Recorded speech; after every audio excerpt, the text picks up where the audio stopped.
You know, there was a couple reasons why I stopped reviewing everything and anything under the sun when it came to music, because when I didn't know much about the albums I was talking about, I went into it with a different attitude than the albums that maybe I was excited for, and I've learned from that over the years that maybe it's not best to force yourself to listen to some albums, and I had to kind of, start leaning toward the fact that people aren't going to agree with you, or that everybody's not going to agree with you, because I can say early on when I was kind of doing album reviews and experimenting with that, I got a little nasty, and I've regretted it ever since. And that led me to this, where I wanted to take a look at 8 of what I deem are probably some of my more controversial album reviews over the years, as I really started doing album reviews in 2017 but didn't really make it like a full-time thing until 2018. And just looking back at some of my old album reviews, and some of them are privated now, I just either wish I could have handled it differently, explained things differently, or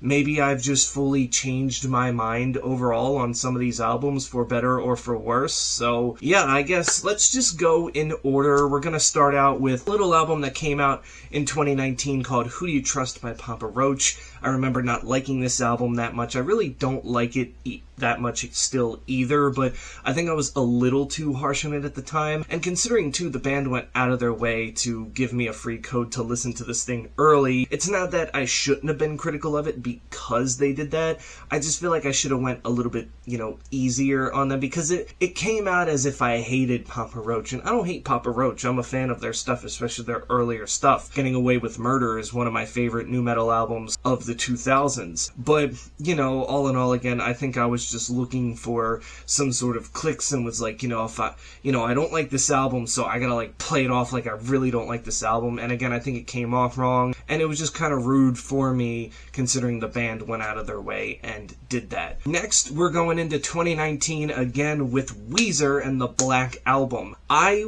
like many others, were so hyped for this album because at the time it had kind of been teased for a couple years, and considering we had an underwhelming album in 2017 hit us, it was like, okay, we need something fresh, we need something new, and good lord, looking back at it now, I overhyped the hell out of this thing when I talked about it. It's not necessarily that I think the album's bad now, just looking at what Weezer has released past that, from the Seasons EPs to Van Weezer to OK Human, it's so much better than what we got on the Black Album, and much better quality from Weezer than I would have expected. Whereas the Black Album, it was kind of a letdown in some way, with, yes, some decent songs on there and some really good ones, but outside of that, I don't know what my big hype around it was. I made it out like it was one of the best Weezer albums ever, when really it's just kind of in the middle of their discography. Alright, now we're going into 2020, the COVID year, where I reviewed a lot because, well, a lot of us were stuck at home, and, that was really all I had to do, was just, listen to any album that came out that I was interested in or that people wanted me to review. And of course, this one I was interested in because they're one of my favorite bands. I mean, for God's sakes, I got a tattoo here of my favorite album of all time on my wrist with Green Day's American Idiot. But we're not here to talk about that album. We're talking about their 2020 release, Father of All Motherfuckers. And this is just a controversial album release in itself. There was many speculations that Green Day intentionally tanked this thing to get out of their record deal with their current record label, even though they're back with that record label. So I don't know. Maybe this was just Green Day saying, let's try this, see what happens, and realizing that it didn't stick, they went back to the basics with their most recent album, Saviors, which came out a year ago. And you would think an album that's only 10 tracks and under 30 minutes long, it wouldn't be that unbearable, but it kind of is. I mean, the title track's okay to me. I do like the song Oh Yeah, Sugar Youth is pretty cool, and Junkies on a High, I guess, is okay. But most of the album, to me, I like looking back at it, I don't really know what I was thinking. It's kind of like at the Black Album syndrome, where I think I overhyped it a little too much because I was excited that Green Day was releasing a new record and I was going to see them in the Hella Mega Tour. It was like I was just in my head saying, no, don't listen to people. This is good, this is great, they don't know what they're talking about, when really, I still don't see it as like the worst thing ever. Heck, it's not even the worst Green Day album ever, but I don't think it's as great as it was, because to be honest with you, I don't think I've listened to this thing in full in like 4 years. In that same year, Hayley Williams, the front woman of Paramore, released her debut solo album, Petals for Armor. And this one was one where I made the big mistake, cardinal sin, of basically, you know, having the songs out that were out to listen to in its entirety, and then kind of listening to the snippets just to see what I would think and to get an album review out quicker. And people caught on to that very quickly, and I ended up deleting that version of the album review and did an actual version after I went and listened to the album and its 15 tracks in its entirety multiple times to come up with my rating. I still like this album. Don't get me wrong, I'm not sitting here saying I hated it.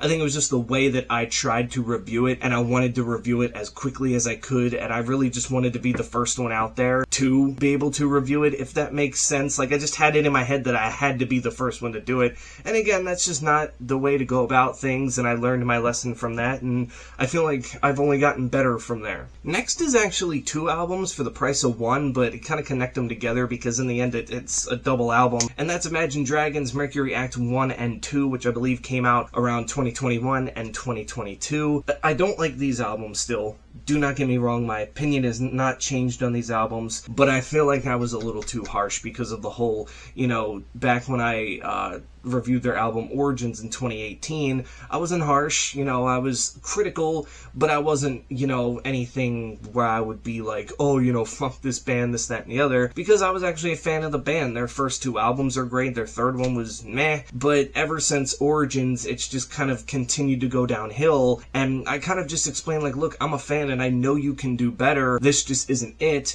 and Dan Reynolds, of course, went on to block me on Twitter, and I don't have Twitter anymore, or X, whatever you want to call it, so it's not really that big of a deal to me anymore. But going into this album review, it was still kind of, you know, fresh in my head, and I knew I didn't like the album anyway. I listened to it, and I said, you know what, fuck it, this time I'm gonna be harsh because it's what they need, and then I just realized, you know, what am I doing? You know, I mean, yeah, it's fine to be harsh on albums, but to do it just to spite somebody like that you're beefing with, or I'd say beefing with in like a different kind of context, it was just weird of me to do, and I regret that, and I wish I could go back and freshly review it with some sort of open mind. Next is one that I actually talked to one of the members in the band about this, because, you know, I don't go into these album reviews thinking that the person whose album I'm reviewing or the band whose album I'm reviewing is gonna see it. You know, that's not my intent. My intent is to listen to the albums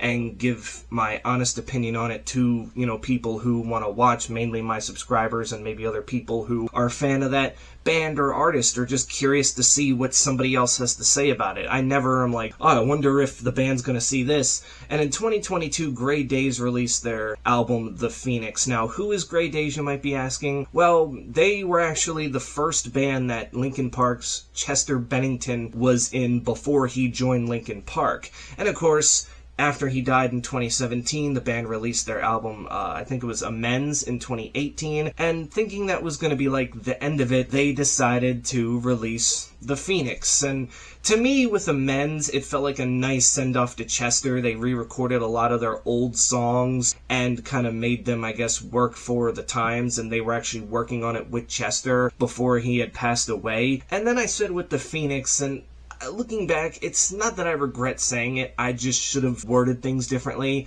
I said, at this point, it just feels like they're grave robbing. Like, one posthumous album as like a remembrance is one thing, but once you start getting to multiple, it becomes a little suspicious. You know, when the guy in the band contacted me about it and whatnot, and he explained to me what was going on, I got more of an understanding that there was still more recordings out there that were being finished, and they finished them, and that was going to be it, because the band's still around with a new lead singer at this point. So Grey Daze lives on. They were just kind of doing the Linkin Park thing before they came back with a new singer, where it was like, here's some unreleased stuff that we already had done with Chester years ahead of time that we were planning to release anyway, and then they released the Greatest Hits album, and then they came back with a new singer. Grey Daze basically did this, just minus the Greatest Hits album. They took a lot of their old songs, re-recorded them into 2 separate albums because the sounds on those albums are definitely different from each other, and then we're ready to move into the next chapter, and I guess I just failed to see that, and for that, I deeply regret it. And these last 2 that we're going to talk about actually came out last year. One making my best of list, one making my worst of list. The one that made the best of list is Supercharged by The Offspring, an album that, yes, is far from their best, definitely their best in a little over 10 years, I will say that much,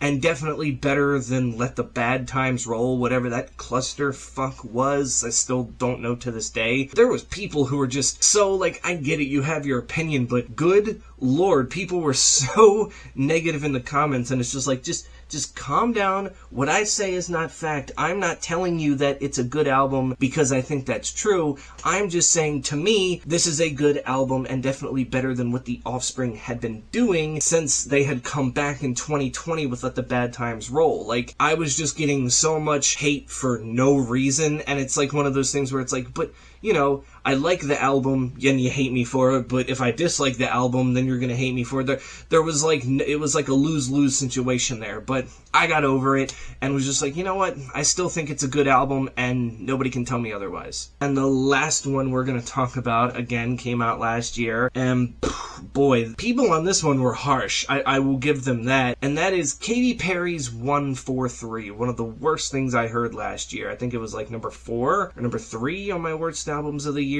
I would have to go back and watch that video again, or I think I have the list here somewhere still for some reason. Boy, I mean, basically the comments were like the harshest thing I had seen in a while, because one of the comments that got me was like, oh, why is it always the ugly people that are talking about music like this, or something like that, and we were just getting a lot of like, what do you know, you don't make music, and it's like, yes, that may be true, but again, I have ears, I can listen to things, and I can, you know, judge it from how I think. It's like if I go to see a movie, yeah, I don't make movies, and most movie critics don't make movies, but we can see and hear what's going on for the most part, and if we can see that something about it is just off, or it's bad, or it's not, you know, it's not clicking with us, then we have the right to have that opinion. And I don't know, I thought better of Katy Perry fans, and now seeing how arrogant and pretentious she's become with the whole space thing too, it's just kind of like, man, okay, so her fans are just starting to act like her, I guess. Like, I was a big fan back in the day, but let's be honest, this is her 3rd straight album bomb, and I don't think her career is going up anytime soon. So there you go, that was me revisiting some of my most controversial album reviews over the years, and just basically giving my 2 cents on them again, and just kind of confronting why they were controversial, and accepting that, especially these older reviews back then, it's not that I didn't know what I was talking about, but I was testing the waters with a lot of things, and again, I definitely went at it the wrong way, as now I've cut down on the album reviews, still listen to a lot, I just cut down on the album reviews, and only really review the albums that I have a lot to say about, or give me something to talk about, whether I like or dislike them, and that has made it a lot easier for me. But that's it for me. Tell me in the comments below, what's an album review of mine that you remember seeing that you kind of just thought, oh, this is going to be controversial later down the line, whether you agreed with my opinion or disagreed, whatever, because these are just a handful of the hundreds upon hundreds of reviews over the years, album-wise, that I have done. But until then, that's it for me. Stay safe out there, and I will catch you all in the next one.